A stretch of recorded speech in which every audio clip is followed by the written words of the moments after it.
ज्ञान विविधि चैनल में मैं मंजू शर्मा आपका स्वागत करती हूँ, अभिनंदन करती हूँ। आज हम कक्षा 9 का जो प्रकरण है विश्व के प्रमुख दर्शन है, इनके बारे में अध्ययन करेंगे। शुरू से हम यदि देखें तो विश्व में हम हमारे जो बहुत सारे दर्शन हैं, धर्म है, यहाँ पर आपको देखने को मिलेंगे। वैदिक दर्शन है, आपका जो जैन दर्शन है, बौद्ध दर्शन है, इस्लामिक दर्शन है, पारसी दर्शन है, इसके बारे में आज हम यहाँ पर चर्चा करेंगे। तो शुरू से हम देखते हैं मानव सभ्यता से लेकर आज तक जो मनुष्य के शुरू से ही ये जो स्वाभाविक है विचार रहा है, सोचता रहा है, ये सोचना है, विचारना है, चिंतन करता रहा है, ये मनुष्य की स्वाभाविक प्रक्रिया में रहा है। और स्वाभाविक प्रक्रिया में मनुष्य ये चिंतन करता रहा कि मैं कहाँ से आया हूँ, मेरी जो मेरा जन्म कहाँ हुआ, मैं कहाँ से आया हूँ, मैं मृत्यु के बाद में कहाँ जाऊँगा। तो ये सब विचारों में जो है वो जो समय समय पर क्या अनेक धर्म है, मजहब है, पंथों को जन्म दिया, जिससे मनुष्य को आगे बढ़ने की जो है वो प्रेरणा मिली। इसके बारे में यदि हम चर्चा करें तो विश्व में शुरू में ही जो ये जो प्रक्रिया है वो विश्व के सभी जो मानव समुदाय में ये प्रक्रिया रही है। तो जिसके कारण फलस्वरूप में ये विश्व में समय समय पर अलग अलग पंथ है, धर्म है, मजहब का जो जन्म हुआ, जो जिनका एक ही उनकी उपासना की पद्धतियाँ मान सकते हैं, अलग अलग थी उनकी उपासना की पद्धतियाँ, लेकिन उनका जो परम लक्ष्य था, यानी सबका लक्ष्य एक ही था, यानी ईश्वर तक पहुँचना, यानी ईश्वर तक पहुँचना और अपना आत्म कल्याण करना, यानी हमेशा ही अपना मोक्ष प्राप्त करना, उनका सबका अंतिम लक्ष्य रहा है। तो विश्व में हम जो है अनेक दर्शन हमें यहाँ पर हम चर्चा करेंगे, देखेंगे कौन कौन से दर्शन है। तो सबसे पहले हमें जो विश्व के जो अनेक दर्शन है उनमें सबसे पहले आपको चर्चा करेंगे वैदिक दर्शन है आपका। वैदिक दर्शन के बारे में देखेंगे। आपका जैन दर्शन है,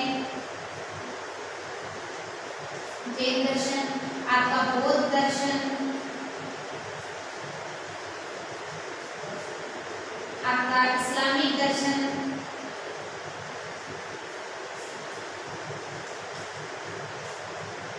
ईसाई दर्शन, पारसी दर्शन, इन सब के बारे में आज यहाँ पर हम चर्चा विस्तार से हम यहाँ पर चर्चा करेंगे। तो विश्व के जो प्रमुख दर्शन के बारे में सबसे पहले हम चर्चा करेंगे वैदिक दर्शन के बारे में। वैदिक दर्शन के बारे में हम देखते हैं। वैदिक दर्शन के बारे में ये भारत का सबसे प्राचीन दर्शन हम मान सकते हैं। इसका पूरा का पूरा सार हमें किसमें मिलता है? वैदिक साहित्य में मिलता है। इसका पूरा सार हमें किसमें मिलता है? जो वैदिक साहित्य है वो ही क्या है? ये पूरा का पूरा वैदिक दर्शन है। वैदिक साहित्य के मूल भाग में देखिए तो वैदिक साहित्य देखो, वेद इनसे मिलकर बनता है। वेद है, इसमें आपको मिलेंगे उपनिषद, ब्राह्मण, संहिता, आरण्यक, आपके वेदांत, इन सभी से मिलकर बना है आपका ये वैदिक साहित्य। वैदिक साहित्य ये इन्हीं का भाग है। इसमें वेद है, उपनिषद है, ब्राह्मण है, संहिता है, आरण्यक है, वेदांत है। इन सभी का सामूहिक रूप क्या कहलाता है? वैदिक साहित्य ही कहलाता है, क्योंकि ये वैदिक साहित्य के ही भाग को ये हमारा सबसे प्राचीन साहित्य हम कह सकते हैं, यानी हमारा सबसे प्राचीन साहित्य है। यहाँ पर हमें वेद की चर्चा की तो वेद यहाँ पर कितने हैं? वेद के 4 प्रकार मिलेंगे आपको। वेद कितने प्रकार के हैं? 4 प्रकार के। पहला है आपका ऋग्वेद, दूसरा है आपका यजुर्वेद, तीसरा है आपका सामवेद और चौथा है आपका अथर्ववेद।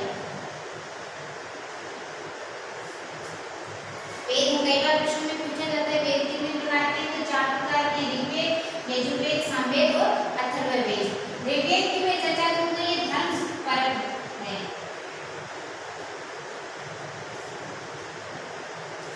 यजुर्वेद में, सामवेद में ये कर्मकांड से संबंधित है।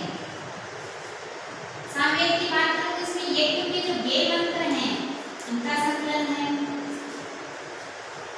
यज्ञ के वेद मंत्रों का संकलन। अथर्ववेद ये विचार कर्म ये वेद है। इनमें इनका वर्णन मिलेगा आपको।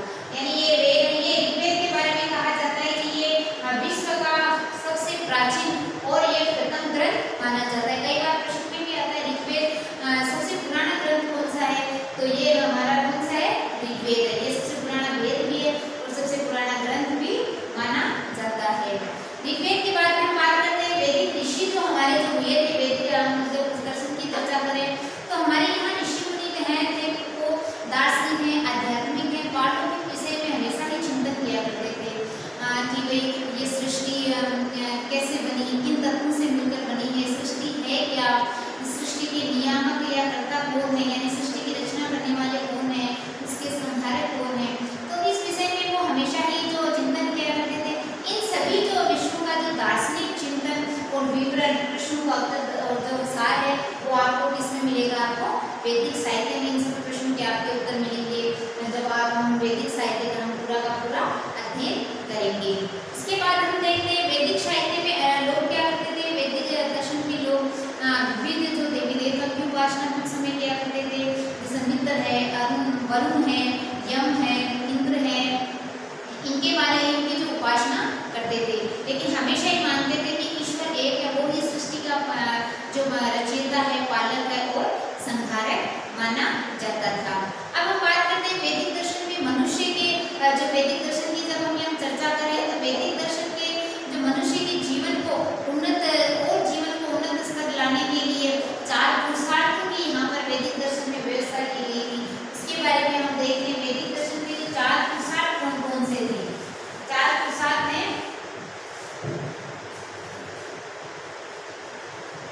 पुरुषार्थ के बारे में देखते हैं। वैदिक दर्शन के 4 पुरुषार्थ हैं आपके धर्म, अर्थ, काम और मोक्ष। ये 4 पुरुषार्थ ये प्रश्न पूछे जाते हैं। 4 पुरुषार्थ कौन है, तो धर्म, अर्थ, काम और मोक्ष। ये 4 ओर से जीवन स्तर को जो लोगों के जीवन स्तर को उन्नत करने के स्तर से 4 पुरुषार्थों की व्यवस्था है। धर्म है जो सदाचार और जो व्यक्ति के कर्तव्य पालन और सदाचार से संबंधित कौन सा पुरुषार्थ है, धर्म है। जीवन में भौतिक उन्नति प्राप्त करने के लिए कौन सा पुरुषार्थ है, अर्थ है आपका।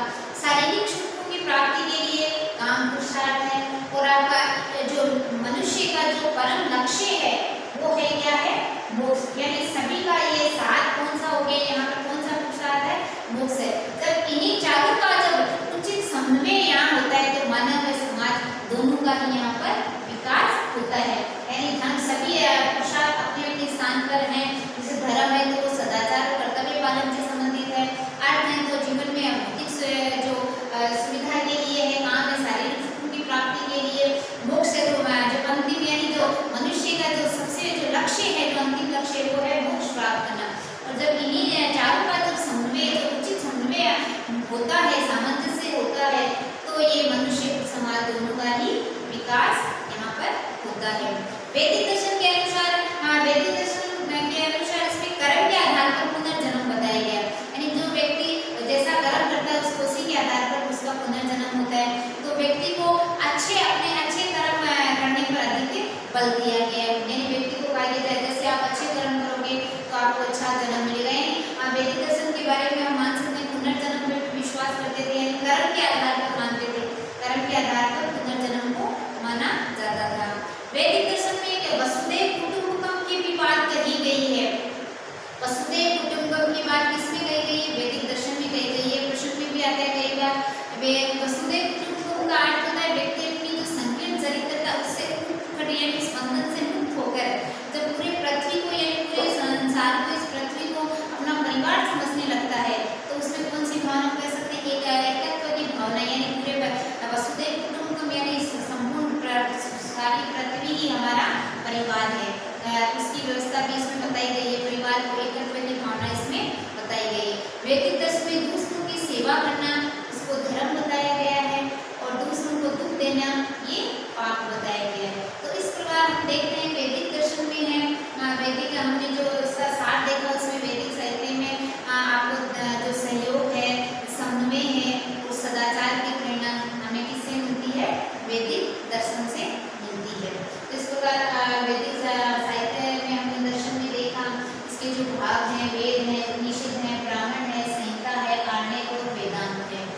उसके बारे में हमने चर्चा की। उसके बाद वेद हैं 4 है, कई बार क्वेश्चन में भी आता है आपके वेद, ऋग्वेद है, यजुर्वेद है, सामवेद है और अथर्ववेद है।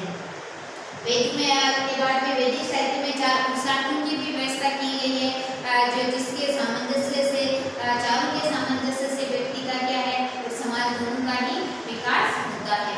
वसुधैव कुटुंबकम की बात वैदिक दर्शन में मिलती है, यानी संपूर्ण पृथ्वी को ही अपना परिवार समझ के एकत्व की भावना इसमें बताई गई है। यानी हम बात कह सकते हैं कि ये वैदिक दर्शन विश्व का सबसे प्राचीन भी ग्रंथ है और ये हमेशा ही सहयोग, समन्वय और सदाचार की हमें प्रेरणा देता है। अब हमारा जो दूसरा जो दर्शन है उसके बारे में हम यहाँ चर्चा करेंगे। दूसरा दर्शन है हमारा यहाँ पर जैन दर्शन के बारे में हम चर्चा करते हैं। दूसरा हमारा है जैन दर्शन।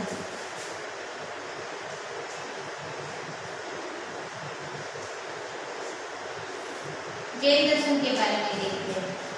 जैन दर्शन के बारे में भी कहा जाता है कि ये भी बहुत ही प्राचीन है जो दर्शन है। यहाँ पर ये वैदिक जो हमने दर्शन के बारे में अभी जो अध्ययन किया वैदिक दर्शन के समकालीन ही माना जाता है, क्योंकि जब हम बात करते हैं जैन धर्म के जो महावीर स्वामी की बात करते हैं तो महावीर स्वामी जो जैन धर्म के उसमें सबसे पहले जैन दर्शन में तीर्थंकरों का बहुत ही महत्व है।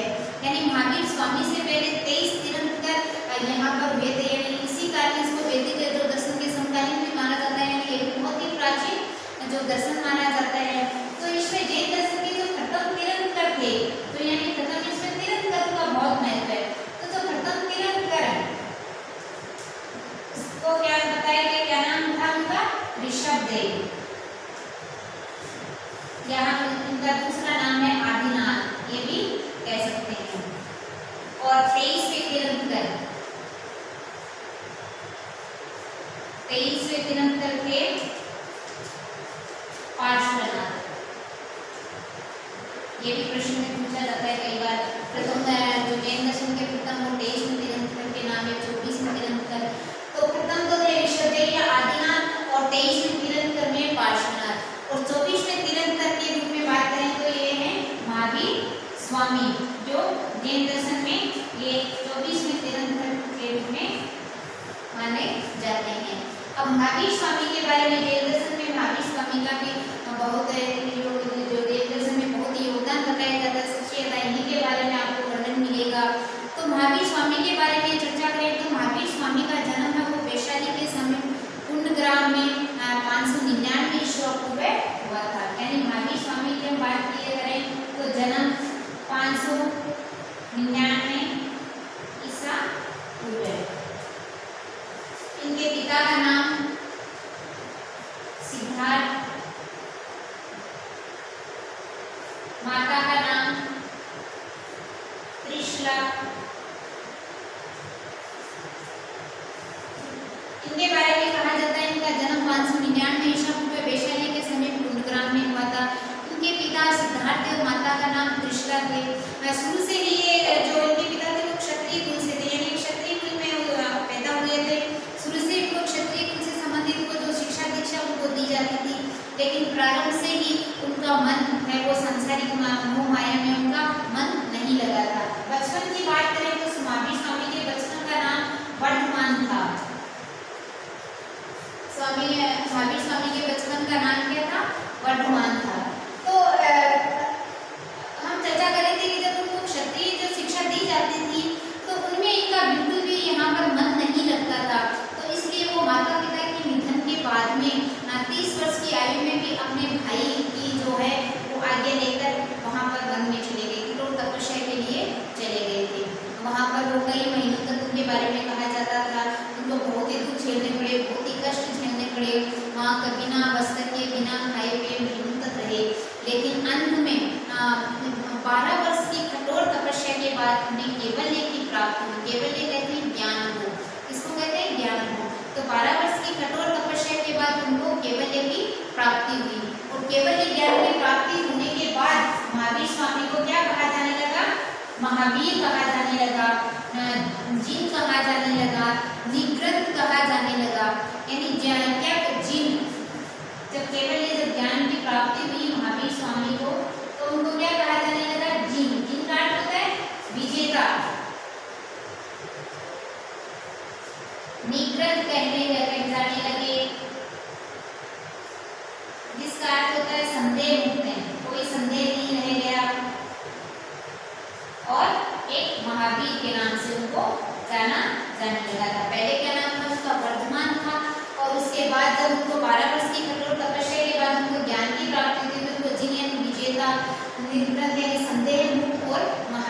आदि नामों से जाने जाने लगा। उसके बाद महावीर स्वामी ने जो है केवल ज्ञानवाद होने के बाद जनता को जो जीवन में जो ज्ञान है वो देना उन्होंने प्रारंभ कर दिया। तो उनकी जो बातें थे वो हमेशा सीधी और सरल भाषा में उन्होंने कही, जिसके कारण बड़ी संख्या में उनके अनुयायी बनने लग गए थे। बड़ी संख्या में उनके अनुयायी, उनकी जो सत्यवाणी सुंदर उनकी तरफ लोगों का ध्यान आकर्षित हुआ। और उस समय वैदिक दर्शन के भी जो वैदिक दर्शन में कुछ जो कर्मकांड है, अंधविश्वासों के कारण जो जटिलताएं आ गई थी, और इधर जैन दर्शन में जो सीधी श्रद्धा से महावीर स्वामी ने जो बात की, तो धीरे धीरे उनकी तरफ से जो अनुयायी उनकी तरफ और आकर्षित होने लग गए थे। उसके बाद उन्होंने जो अपने विचारों का प्रसार करते करते 527 ईसा पूर्व यानी 527 ईसा पूर्व 72 वर्ष की आयु में महावीर स्वामी को निर्माण प्राप्त हुआ है, मोक्ष की प्राप्ति होगी। 527 ईसा पूर्व इनको मोक्ष प्राप्त होगी। कहा जाता है कि अपने पीछे वो 14,000 वर्ष से यहाँ पर यानी अपने अनुयायी छोड़कर चले गए थे। जैन दर्शन की मैं बात करूँ तो जैन शब्द होता है वो जिन शब्द से बना है। जिन शब्द का जिसका यहाँ पर मैंने बताया था, जब महावीर स्वामी को केवल प्राप्त हुआ तो क्या कहा जाने लगा? विजेता। तो जिसका शाब्दिक अर्थ क्या होता है? विजेता। विजेता। तो यहाँ पर विजेता किसको माना गया? जो अपनी सांसारिक मोह माया से जो अपनी इंद्रियों को वश में कर लेता है और मोक्ष का और उन्नत हो जाता है, यानी जो अपनी जो सांसारिक मोह माया से दूर होकर अपनी जो इंद्रियों को वश में करके मोक्ष प्राप्त करना ही यहाँ पर इस जैन दर्शन का परम उद्देश्य बताया गया, परम लक्ष्य बताया गया। यानी हमें इस सांसारिक मोह माया से दूर रहना है, अपनी इंद्रियों को वश में करना है, और हमारा अंतिम लक्ष्य क्या है? मोक्ष प्राप्त करना। इस मोक्ष प्राप्त करने के लिए महावीर स्वामी ने जो है वो उपाय बताए थे कि किस तरह से हम ये जो मोक्ष को हम प्राप्त कर सकते हैं। तो वो उपाय ये क्या कहलाए थे? त्रिरत्न कहलाए थे। क्या कहलाए? त्रिरत्न। तीन रत्न बताए थे। कौन से थे आपका? पहला था सम्यक ज्ञान, दूसरा है सम्यक दर्शन, और तीसरा है आपका सम्यक चरित्र। सम्यक चरित्र। ये जो उपाय उन्होंने जो बताए थे मोक्ष के लिए, वो क्या कहलाए थे? त्रिरत्न। ये भी कई बार पूछा जाता है। त्रिरत्न कौन से थे? समय ज्ञान, समय दर्शन और समय चरित्र। समय ज्ञान क्या होता है, तो इसके बारे में चर्चा करें तो समय सच्चा और पूर्ण ज्ञान प्राप्त करना ही क्या है? समय ज्ञान है। जो हमें क्या महावीर स्वामी क्या करते थे, वो हमें कहाँ से मिलेगा? हमें तीर्थंकरों का जो तीर्थंकर हमें जो देखे थे उनका हमें अनुसरण करके मिलेगा। समय दर्शन के बारे में महावीर स्वामी ने बताया कि ये समय दर्शन का अर्थ होता है हमें जो तीर्थंकर उनमें उनका जो पूर्ण विश्वास होना चाहिए, उनका हमें अनुसरण ही करना चाहिए। सम्यक चरित्र के बारे में उन्होंने बताया कि जो हमें जो सांसारिक मोह माया से अलग होकर हमें हमारी इंद्रियों को वश में करना ही क्या है? हमारा सम्यक चरित्र माना गया है। तो इन त्रिरत्नों के लिए इन त्रिरत्नों के जो ये तीनों का सार क्या है? मोक्ष प्राप्त करना। तो इनके लिए महावीर स्वामी ने गृहस्थियों के लिए भी ये जो 5 महाव्रत बताए, जो जैन धर्म के जो 5 महाव्रत हैं, जो सबसे ज्यादा आपके जो मोस्ट इम्पोर्टेंट आपके जो 5 महाव्रत कई बार पूछा जाता है जैन धर्म के 5 महाव्रत कौन से हैं, तो ये महावीर स्वामी ने जो त्रिरत्न आपको बताए, इन्हीं को प्राप्त करने के लिए जो गृहस्थों के लिए भी जो 5 महाव्रत बताए थे वो कौन से हैं वो देखते हैं। 5 महाव्रत कौन से हैं? 5 महाव्रत। सबसे पहले आपका आता है अहिंसा, दूसरा आपका सत्य, तीसरा आपका अस्तेय, चौथा आपका अपरिग्रह, और 5वां है आपका ब्रह्मचर्य। ये जैन दर्शन में ये 5 महाव्रत बताए गए, अहिंसा, सत्य, अस्तेय, अपरिग्रह और ब्रह्मचर्य। अहिंसा के बारे में चर्चा करूं तो जैन दर्शन में अहिंसा की सूक्ष्म से सूक्ष्म व्याख्या की गई है। यानी किसी भी जीव के प्रति, किसी भी प्रकार के जो जीव है उसके प्रति समानता की भाव रखना वो क्या कहलाता है? अहिंसा कहलाता है। यानी हम हर किसी जीव मात्र के प्रति समानता का भाव रखें, वो क्या है? हमारे से किसी भी प्रकार का मन, कर्म, वचन से किसी भी प्रकार का अहित ना हो, वो क्या कहलाता है? अहिंसा कहलाता है। दूसरा, हम सत्य की बात करें तो महावीर स्वामी ने बताया कि अहिंसा की बात सत्य, यानी सत्य, जब तक अहिंसा का पालन नहीं होता, जब तक हम सत्य नहीं बोलते, यानी व्यक्ति को कोई भी परिस्थिति हो हमेशा ही सत्य बोलना चाहिए। ऐसे के अर्थ होता है चोरी नहीं करना। महावीर स्वामी ने इस कार्य को अनैतिक कार्य बताया है, यानी कोई भी हमें चोरी नहीं करनी चाहिए।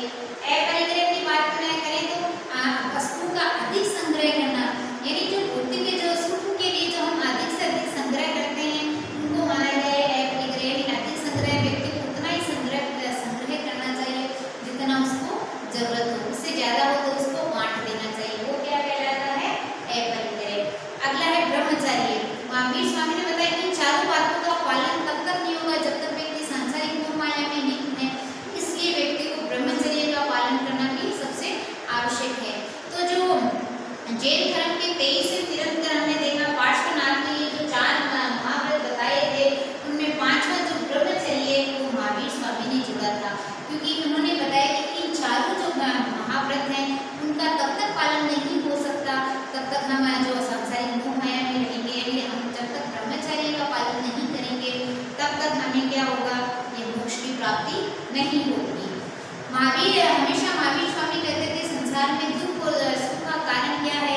हमारा अंतःकरण है, इसलिए हम यदि इस पर विजय प्राप्त कर सकते हैं तो हमें क्या होता है? अंत में मोक्ष को हम प्राप्त हो जाते हैं। महावीर स्वामी हमेशा जैन दर्शन की बात करें तो जैन दर्शन में तपस्या और उपासना पर भी बल दिया गया है। तपस्या 2 प्रकार की बताई गई है, एक आपकी बाह्य तपस्या और एक आपकी अंतःकरण की तपस्या। यदि हम बाह्य तपस्या करें तो अंतःकरण की तपस्या हमें अपने आप ही जो है वो दिखाई देने लगती है। उसके बाद में तपस्या पर भी बहुत बल दिया जाता है, जैन दर्शन में बहुत बल दिया गया है। जो उपासना है उस पर भी बहुत ही बल दिया गया है।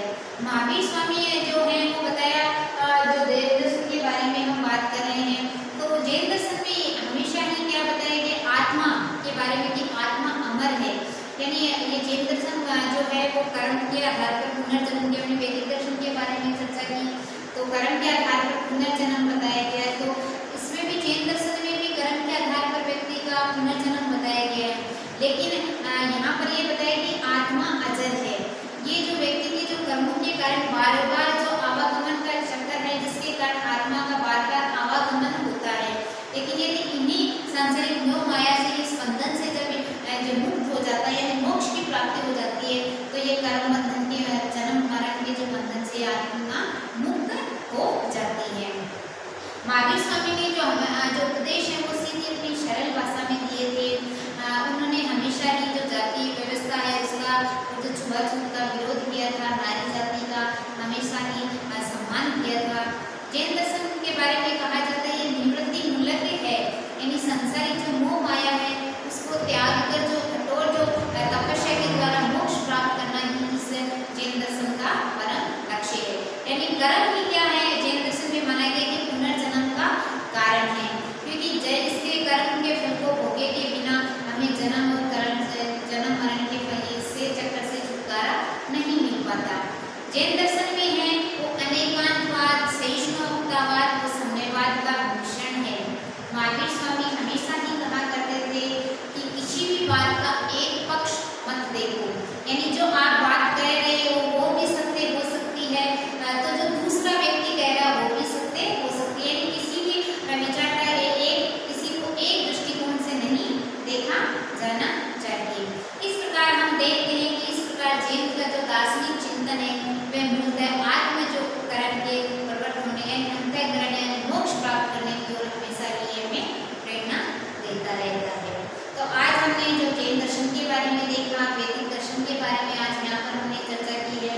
जैन दर्शन के बारे में एक बार फिर से मैं बता देती हूँ, जैन दर्शन है वो भी बहुत ही जो हमारा जो प्राचीन ग्रंथ है जो दर्शन माना जाता है।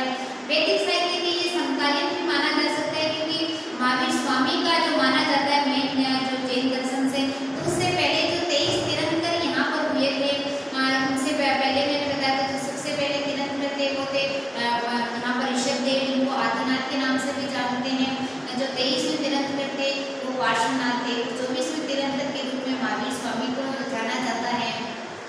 उनके जन्म और उनके बारे में हमने चर्चा की थी। उनका जन्म 599 ईसा पूर्व वैशाली के समीप कुंद्रा में हुआ। पिता का नाम सिद्धार्थ था, माता का नाम त्रिशला था।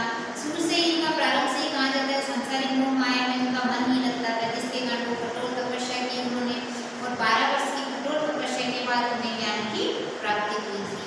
उसके बाद ज्ञान की प्राप्ति होने के बाद उन्होंने अपने विचारों का प्रचार प्रसार सीधी सरल भाषा में कहा, जिसके कारण इनके बहुत सारी संख्या में अनुयायी यहाँ पर होने लगे। यहाँ पर जैन जो